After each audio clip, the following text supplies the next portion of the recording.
Hello humans, Toni and Alison here from Bluelion. We are here today with your tip of the week, HR question of the week.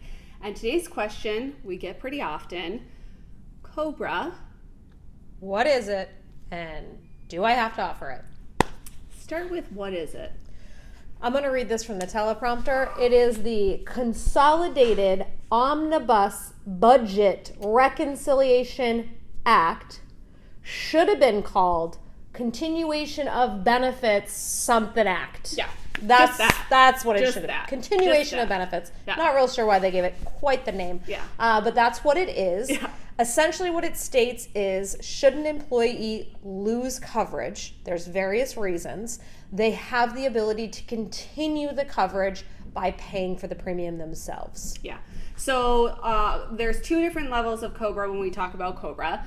The one that we just leveled out is usually the federal government, that long word, which makes sense. So the federal government requires COBRA if you have 20 or more employees. Mm-hmm. And then there's state specifics usually that have what's called mini COBRA or are better with calling it continuation of coverage, Protection Act. So you want to check for your local state agency to see if you're required if you're under 20, but if you're over 20, you're mandated by the federal government to offer this. And to clarify, that's over 20 employees. Yeah. It does not mean that you have 20 employees on the insurance. Correct. So it's if you have 20 humans working for your business, then you would be subject to COBRA and have to be providing it. Yeah, 20 heartbeats. Yep, and it is for, the continuation is not just for health insurance, it also does include the vision and dental.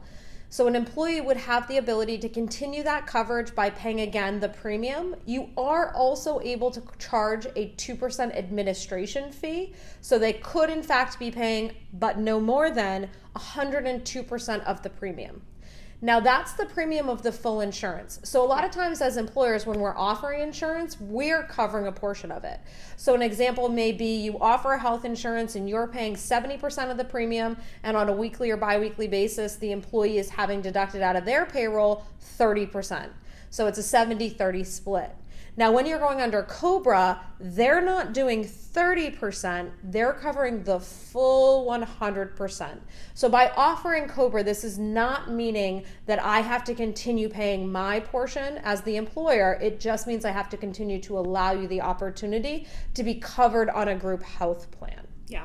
There's also very specific requirements for how long an employee can stay on COBRA or even a dependent. So there are what's called qualifying events where a dependent may lose coverage, for example, divorce, or a child who ages off at 26 years old that then is able to go onto the COBRA plan. There's certain requirements and timelines depending on the different levels of a qualifying event that allow somebody to stay on COBRA, whether it's, 18 months or up to 36 months in some cases. Yeah, absolutely. So if you're not sure if you have to offer COBRA, please feel free to reach out. We can get that answer to you, of course.